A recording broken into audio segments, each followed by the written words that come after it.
Video educativo realizado por Bazán Vargas, Natalia Vanessa, Ocasamán, Cintia Lisset. Temas que vamos a tratar durante el video.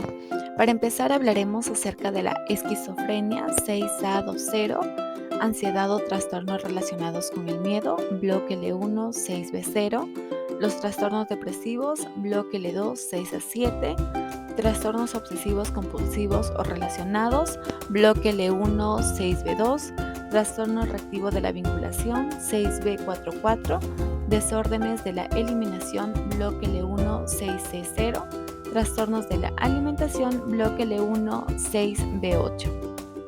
Esquizofrenia. ¿Qué es la esquizofrenia?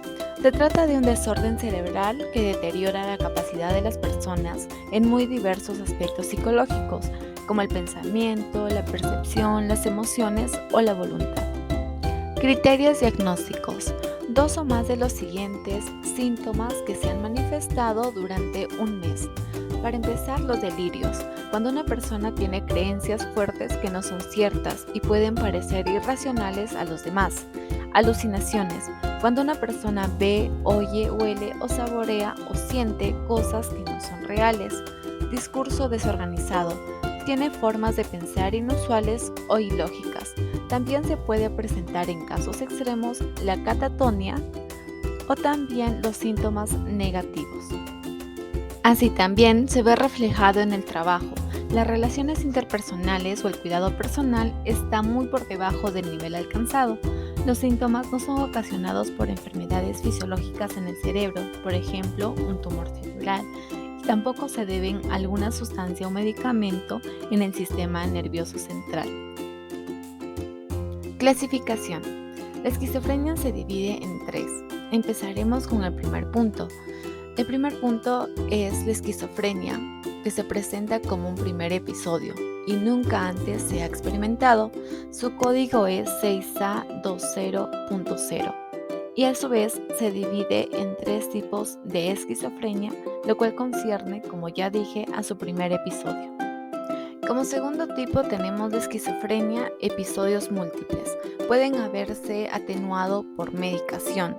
Su código es 6A20.1 y a su vez se divide en 3 que vienen a ser los episodios múltiples. Por último tenemos a la esquizofrenia continua, la cual se ha ido presentando durante un año. Su código es 6A20.2 y a su vez se divide en 3 tipos de esquizofrenia. Tratamiento. Para el tratamiento es usual usar medicación farmacológica, terapia conductual, terapia ocupacional y también relaciones sociales para adaptarse a la sociedad y a la vida laboral. Todo esto se da con el fin de lograr llegar a la independencia. Ansiedad o trastornos relacionados con el miedo. El miedo es muy diferente de la ansiedad. El miedo en sí es una respuesta emocional a una amenaza inminente, real o imaginaria. En cambio, la ansiedad es una respuesta anticipatoria a una amenaza futura. Entonces, la ansiedad es un estado de ánimo en la cual el sujeto, ante la posibilidad de enfrentar algún peligro o desgracia en el futuro, siente un afecto marcadamente negativo, aprensivo y con manifestaciones corporales de tensión. Criterios diagnósticos. Esta sintomatología debe manifestarse durante más días de los que han estado ausentes, causando malestar clínicamente significativos en distintas áreas de funcionamiento, por ejemplo el social, laboral y académico, durante un periodo mínimo de 6 meses. Al sujeto le es difícil controlar su preocupación. Esta ansiedad está relacionada a 3 o más de los siguientes síntomas. En niños solo se requiere un ítem para diagnosticarse como ansiedad. Los ítems son nervios de punta o sensación de encontrarse atrapado, fatigarse con facilidad, dificultad para concentrarse o tener la mente en blanco, tensión muscular, problemas de sueño. Así también, esa alteración no se puede atribuir a efectos fisiológicos de una sustancia ni se explica mejor por otro trastorno mental. Clasificación. Trastorno de ansiedad por separación. Es el miedo o ansiedad que tiene un individuo respecto a su separación de aquellas personas por las que siente apego. El mutismo selectivo. Se refiere a las dificultades o inhibición al hablar en situaciones específicas, a pesar de hacerlo en otras circunstancias. El trastorno de pánico. Se refiere a aquellas situaciones que nos producen un miedo excesivo. Trastorno de ansiedad social o fobia social. Temor o ansiedad frente a situaciones sociales como las interacciones sociales, a ser observado o hacer algo frente a otros. La agorafobia. La agorafobia es cuando una persona evita situaciones debido a la idea de que escapar podría ser difícil o no podría disponer de ayuda si aparecen síntomas embarazosos. El trastorno de ansiedad generalizada. Ansiedad y preocupación excesiva. Cree que no puede controlar diversos sucesos o actividades. Y por último tenemos el trastorno de ansiedad inducido por sustancias o medicamentos, la fobia específica y otro trastorno de ansiedad no especificado. Tratamiento. Tenemos la terapia racional emotiva conductual, la psicoterapia, terapia de relajación, terapia cognitivo-conductual, farmacológica y la red de apoyo familiar y social. Los trastornos depresivos. Estado de ánimo depresivo, por ejemplo, tristeza, irritación, sensación de vacío o pérdida de placer, acompañado por otros síntomas cognitivos, conductuales o neurovegetativos que afectan significativamente la capacidad del individuo de funcionar. Criterios diagnósticos. Estado de ánimo depresivo la mayor parte del día, aumenta o pérdida significativamente de peso o disminución o aumento del apetito. Marcada disminución del interés o placer en todas o casi todas las actividades la mayor parte del día. Capacidad disminuida para pensar o concentrarse o indecisión. Así también fatiga o pérdida de energía, pensamientos recurrentes de muerte o suicidio, intento de suicidio o un plan específico para suicidarse, sentimientos de inutilidad o de culpa excesiva o inapropiada, insomnio o hipersomnio. Clasificación. Trastorno depresivo episodio único. Debe durar 2 semanas como mínimo y no hay antecedentes de episodios depresivos anteriores. Trastorno depresivo recurrente. Periodo de estado de ánimo casi a diario, deprimido, en disminución del interés en las actividades durante al menos 2 semanas. Antecedentes de al menos 2 episodios depresivos, separados por un mínimo de varios meses sin perturbación significativa del estado de ánimo. Trastorno distímico. Estado de ánimo depresivo persistente, se manifiesta durante la mayor parte del día y seguido. En adultos se manifiesta de 2 años a más y en niños mínimo 1 año. Y el trastorno mixto de ansiedad y depresión padece un trastorno depresivo y a su vez ansiedad y depresión, pero ninguno de ellos predomina claramente ni tiene la intensidad suficiente como para justificar un diagnóstico por separado. Tratamiento. Medicación farmacológica según la gravedad del evaluado. Psicoterapia, activación conductual, terapia electroconvulsiva, terapia ocupacional, terapia racional emotiva conductual y apoyo familiar y social. Trastornos obsesivo-compulsivo o relacionados. Trastornos crónico, duradero, que se caracteriza por preocupaciones y por conductas repetitivas o actos mentales en respuesta de las preocupaciones, y trastornos relacionados. Se caracterizan principalmente por conductas repetitivas centradas en el cuerpo, por ejemplo, tirarse el pelo, pellizcarse la piel, e intentos de disminuir o detener estas conductas repetitivas.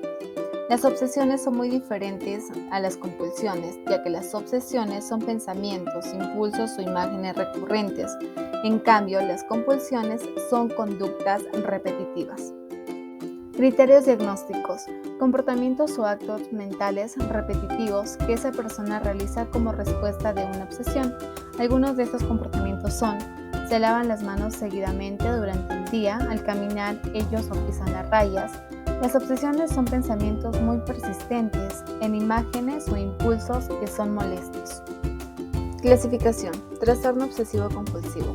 En ese trastorno se pueden presentar obsesiones, compulsiones o ambas. Trastorno de referencia olfativa. Preocupación persistente con la creencia de que uno está emitiendo un olor corporal o aliento ofensivo, ya sea imperceptible o solo ligeramente perceptible por los demás. Trastorno de acumulación. Este trastorno se caracteriza por la acumulación de posesiones que se debe a una adquisición excesiva o a la dificultad de desechar las posesiones, independientemente de su valor real.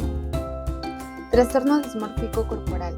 Preocupación por uno o más defectos percibidos en la apariencia física. Puede ser acné, cicatrices, partes del cuerpo, dimensiones corporales, etc. Es común comparar el aspecto físico con el de otros. La inquietud acerca del tejido adiposo. También tenemos la hipocondría.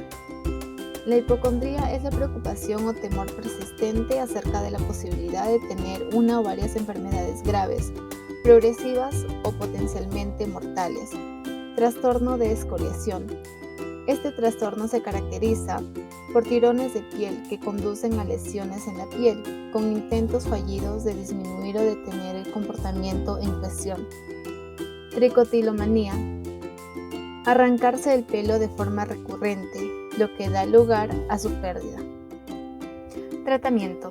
Medicación farmacológica, terapia cognitivo-conductual, terapia ocupacional, psicoterapia individual y familiar, así como también apoyo familiar y social. Trastorno reactivo de la vinculación. Trastorno poco frecuente pero grave, en el cual un bebé o un niño pequeño no establece vínculos saludables con los padres o las personas encargadas del cuidado. Ese trastorno puede manifestarse si no se cumplen las necesidades básicas del niño. Criterios diagnósticos. Patrón constante de comportamiento inhibido, donde el niño raramente o muy pocas veces busca consuelo cuando siente malestar o se deja consolar. Alteración social y emocional. Así también, el niño ha experimentado un patrón extremo de cuidado insuficiente.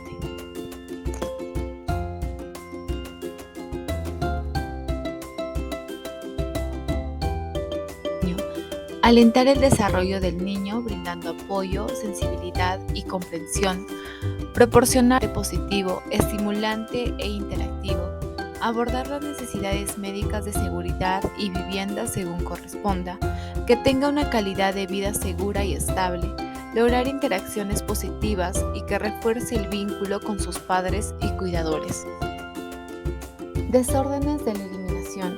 Incluye la micción repetida de orina en la ropa o en la cama. El trastorno de eliminación solo puede ser diagnosticado después de que el individuo ha alcanzado la edad de desarrollo en la que se espera normalmente la continencia. La incontinencia urinaria o fecal puede haber estado presente desde el nacimiento o puede haber surgido después de un periodo de control vesical o intestinal adquirido. Criterios diagnósticos. Emisión repetida de la orina en la cama o en la ropa. Se manifiesta con frecuencia 2 veces por semana, como mínimo 3 meses. Su comportamiento no lo podemos atribuir a los afectos fisiológicos de una sustancia. Clasificación. Se divide en enuresis y encopresis. Enuresis, a partir de los 5 años de edad, y a su vez se divide en enuresis nocturna, enuresis diurna, enuresis nocturna y diurna. Y la encopresis es a partir de los 4 años de edad. Encopresis con estreñimiento o incontinencia por rebosamiento. Encopresis sin estreñimiento ni incontinencia por rebosamiento. Tratamiento.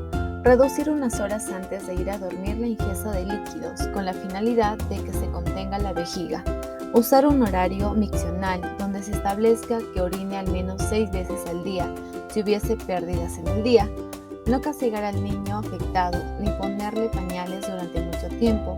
Terapia cognitivo-conductual y también familiar. Se le puede llamar por un nombre que el niño invente. Trastornos de la alimentación. Los trastornos alimenticios son enfermedades graves que afectan tanto a la salud física como la mental. Incluyen tanto alteraciones del comportamiento que están relacionadas con preocupaciones en el peso y la figura corporales, como la ingesta de sustancias no comestibles o la regurgitación voluntaria de alimentos, como comportamientos anormales vinculados con la ingesta o preocupación por la comida, el peso y la figura corporal. Criterios diagnósticos. En este tipo de trastornos se ven más afectadas las mujeres que los varones. Inventan que están mal para no comer. Evitan algunos alimentos. Su miedo es intenso al saber que van a ganar peso o engordar. Se dan atracones recurrentes. Clasificación. Anorexia nerviosa. Vómito autoprovocado y la utilización incorrecta de laxantes, diuréticos y enemas. Peso corporal significativamente bajo. Bulimia nerviosa. Suele comenzar en la adolescencia o en la edad temprana. Son episodios recurrentes de atracones, comportamientos compensatorios inapropiados para evitar el aumento de peso, por ejemplo el uso de laxantes o ejercicio excesivo. El trastorno por atracón. A diferencia de la bulimia nerviosa, los atracones no son seguidos regularmente por comportamientos compensatorios inapropiados destinados a prevenir el aumento de peso, por ejemplo el vómito autoinducido, abuso de laxantes o enemas. Trastorno evitativo o restrictivo de la ingesta alimentaria. Evitación o restricción de la toma de alimentos. Síndrome de pica. Consumo regular de sustancias no nutritivas. Provoca daños en la salud. Trastorno de rumiación o regurgitación. Se caracteriza por traer reiteradamente a la boca el alimento previamente diluido, que puede ser masticado y tragado nuevamente o puede ser escupido deliberadamente. Tratamiento: psicoterapia cognitivo-conductual, así como también familiar, controles médicos, asesoramiento nutricional, alcanzar un peso saludable, reducir el exceso de ejercicio, detener los comportamientos de atracones y purgas, y también medicamentos.